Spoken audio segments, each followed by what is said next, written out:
அனைவருக்கும் வணக்கம். இந்த நாள் இனிய நாளாக அமைய வாழ்த்துக்கள். ஏஎல்பி ஜோதிடர், ஜோதிட ஆசிரியர் சாந்தி தேவி ராஜேஷ்குமார். இன்னைக்கு இந்த பதிவில் நம்ம இடம், வீடு, நிலம் வாங்கும் யோகம் யாருக்கு அப்படின்னு நிறைய கேள்விகள் வருதுங்க. யாரெல்லாம் வாங்க முடியும்? யாருக்கெல்லாம் அந்த அதிர்ஷ்ட வாய்ப்புகள் இருக்கு? யாருக்கெல்லாம் வாங்கினாலும் நல்லா இருக்கும்? அப்படிங்கிற ஒரு கேள்வி எல்லாம் நிறையவே இருக்கு. அதற்கான பதிவை தான் நம்ம இந்த பதிவில் பார்க்க போறோம். பொதுவா வீடு, இடம், பூமி அப்படின்னாவே அது நம்மளுடைய ஜாதக கட்டத்துல 4ஆம் பாவகம். ஒவ்வொன்றுக்கும் ஒவ்வொரு பாவகத்திற்குமே ஒவ்வொரு வீடுகளுக்குமே ஒவ்வொரு பொறுப்புகள் இருக்குங்க. 12 கட்டம் அப்படிங்கிறது நம்ம முன்னோர்கள் சாதாரணமா ராசி கட்டம் 12 அப்படின்னு அமைச்சு கொடுக்கல. 12மே ஒரு ஒரு வாழ்க்கை தத்துவத்தை குறிக்கக்கூடியது. 1னா என்ன, 2னா என்ன, 3னா என்ன, 4னா என்ன, ஒரு நம்பரா நம்ம பாக்குறோம். ஆனா அந்த நம்பருக்குள்ளதான் நம்ம வாழ்க்கையே அடங்கி இருக்கு அப்படின்னா எவ்வளவு ஆச்சரியமா இருக்கு இல்லையா? அப்போ 4ஆம் பாவகம் என்பதுதான் நம்மளுடைய இடம், வீடு, சொத்து, சுகம் எல்லாமே 4ஆம் பாவம் தாங்க. இன்னைக்கு நம்ம எடுத்திருக்க டாபிக் வந்து இடம், வீடு வாங்கக்கூடிய அமைப்பு யாருக்கு அப்படிங்கிறத பாக்குறோம். சரி, ஒவ்வொரு லக்னமும் நமக்கு இப்போ உங்களுடைய லக்னம் என்ன அப்படிங்கறத முதல்ல நீங்க தெரிஞ்சுக்கோங்க. அதை நான் எப்படி தெரிஞ்சுக்கணும் அப்படின்னா, நீங்க கூகுள் பிளே ஸ்டோர்ல போய் உங்களுடைய ஆண்ட்ராய்டு மொபைல்ல நீங்க ஏஎல்பி அஸ்ட்ராலஜி ஆப் அப்படிங்கிறத இன்ஸ்டால் பண்ணுங்க. அதுல உங்களுடைய பிறந்த தேதி, பிறந்த நேரம், பிறந்த ஊரை நீங்க கொடுக்கும்போது அதுல அழகா ஏஎல்பி லக்னம் என்னன்னு காமிச்சிடும். இந்த 12 கட்டத்துல எங்க ஏஎல்பின்னு போட்டிருக்கோ அதுதான் உங்களுடைய இப்போதைய ஏஎல்பி லக்னம். ஜென்ரலா இந்த லக்னம் ஏஎல்பி லக்னம் போகுது, இல்ல இந்த லக்னத்துல ஏஎல்பி லக்னம்னு போட்டிருந்தா இவங்களுடைய 10 வருட வாழ்க்கையின் லட்சியமே இடம் வாங்கணும், வீடு வாங்கணும், சொத்து வாங்கணுங்கிறது தாங்க. இந்த 10 வருட கனவு அப்படிங்கிறது அதை நோக்கி தான் அவங்களுடைய சிந்தனைகளும் செயல்களும் இருக்கும். இந்த லக்னமோ அல்லது இந்த லக்னமோ நடப்புல இருக்குன்னா அதை நம்ம ஏல்வி படித்த மாணவர்களுக்கு ரொம்ப அசால்ட்டா சொல்லிடுவாங்க. மிதுன லக்னமா, இந்த 10 வருஷம் இடம், வீடு, சொத்து, சுகத்தை பத்தி தான் அவர் கேள்வி கேட்பாரு. தனுசு லக்னமா, இந்த 10 வருஷம் இடம், வீடு, சொத்து, சுகத்தை பத்தி தான் கேள்வி கேட்பாருன்னா அசால்ட்டா சொல்லிட்டு போயிடுவாங்க. ஏன்னா அந்த அளவுக்கு இந்த பாவகம் இதைத்தான் பண்ணும் அப்படிங்கிறத நம்ம ஏல்பில அழகா தெரிஞ்சுக்க முடியும். சரி, இந்த லக்னங்களை நம்ம இப்ப எடுத்துக்குவோம். இந்த லக்னத்தின் அதிபதியான புதன் பகவான் இங்க இருக்காரு. இவங்களால வீடு வாங்க முடியுமா அப்படிங்கிற ஒரு கேள்வியை கேட்டா ஏல்பி ஜோதிடர்கள் சொல்லுவாங்க அவரால் வாங்க முடியும்னு. அதே ஏஎல்பிக்கு தெரியாதவங்க சொல்லுவாங்க, அது எப்படி லக்னாதிபதி 8ல் இருந்தால் எப்படி வாங்க முடியும் அப்படின்னு சொல்லி. ஆனால் நம்ம ஏஎல்பி ஜோதிடத்தில் என்ன சொல்கிறோம்? ஜாதகரால் வீடு வாங்க முடியும், ஆனால் ஜாதகர் அனுபவிக்க மாட்டார்.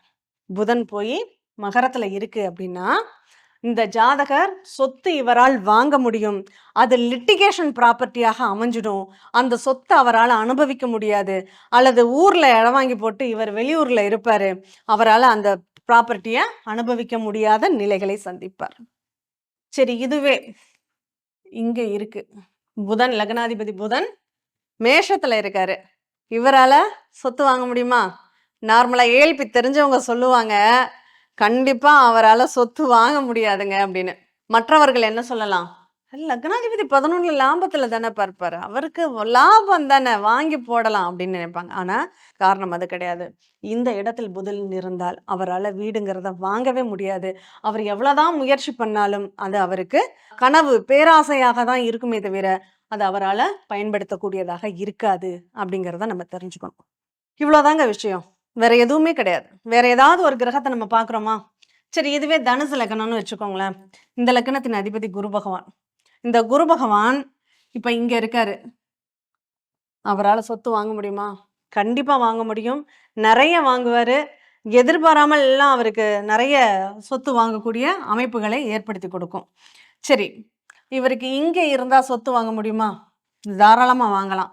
ஆனா அவர் சொத்து வாங்கணுங்கிறத விட தொழில் செய்யணும் அப்படிங்கிறதுல தான் ஆர்வம். அவருக்கு சொத்தே தொழில் அப்படிங்கிறது மாதிரி தான் அவர் யோசிப்பாரு அப்படின்னு கூட சொல்லலாம். சரி, இங்க இருந்தா சுப விரயமாக இடம், வீடு, சொத்து வாங்கணுங்கிறதுக்காக மட்டும்தான் இவர் செலவே பண்ணுவார்.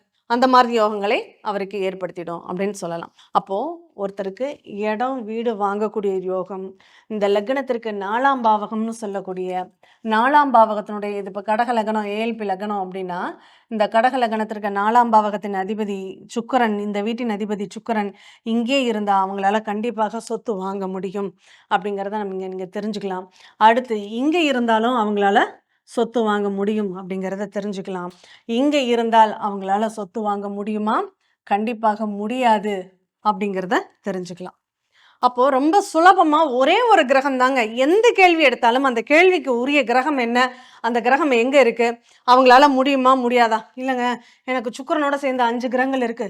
சுக்கிரனோட சேர்ந்த 7 கிரகங்கள் இருக்கு. அதெல்லாம் நமக்கு வேண்டாம். நம்ம வாகனத்தை இயக்கக்கூடியவர் ஒருத்தர் தான் ஓட்டுநராக இருக்க முடியும். அந்த ஒரு ஓட்டுநர் நல்லா இருக்காரா? அவங்களால அந்த கேள்விக்கான பதில் அவங்களுக்கு சிறப்பாகவே இருக்கும் அப்படிங்கிறத நம்ம சொல்ல முடியும். அந்த அளவுக்கு ஏஎல்பி ஜோதிடம் நமக்கு ரொம்ப எளிமையாக சில விஷயங்களை நமக்கு கற்றுக் கொடுத்துரும். மேஷ லக்னம், 4ஆம் அதிபதி சந்திரன். 4ஆம் அதிபதி சந்திரன் நல்ல இடத்துல இருந்தா அவங்களால வீடு, சொத்து வாங்க முடியும். ரிஷப லக்னம், 4ஆம் அதிபதி சூரியன் நல்ல இடத்துல அவங்களால சொத்து வாங்க முடியும். மிதுன லக்னம், புதன் நல்லா இருந்தா வாங்க முடியும். கடக லக்னம், சுக்கிரன் நல்லா இருந்தா வாங்க முடியும். சிம்ம லக்னம், சூரியன் நல்லா இருந்தா வாங்க முடியும். அந்த 4ஆம் வீட்டிற்கு அதிபதிகள் நல்ல அமைப்பில் இருந்தால் அவங்களால இடம், வீடு, சொத்து, சுகத்தோட சகல விதமான வசதிகளோட நாளுங்கிறது தான் ஆடம்பரமான வாழ்க்கைங்க. அப்போ அதுவும் அவங்களுக்கு சிறப்பாக அமையும் அப்படிங்கிறத நம்ம புரிஞ்சுக்கலாம். அதனால ஏஎல்பி ஜோதிடத்தில் பலன் எடுப்பது அப்படிங்கிறது மிக மிக எளிது. என்னுடைய கேள்விக்கு எனக்கு பலன் எடுக்கணும் அப்படின்னா கண்டிப்பாக ஏஎல்பி ஜோதிடம் படிங்க. உங்களுடைய வாழ்க்கையில் உங்களுடைய தேவைகளுக்கு அடிப்படை தேவைகளை நீங்கள் அழகாக ஏஎல்பி ஜோதிடத்தில் தெரிஞ்சுக்க முடியும். அதனால் ஏஎல்பி ஜோதிடம் படிக்க பாருங்கள். உங்கள் வாழ்க்கை உங்கள் கையில். மீண்டும் இனியதொரு நிகழ்வில் சந்திப்போம். நன்றி, வணக்கம்.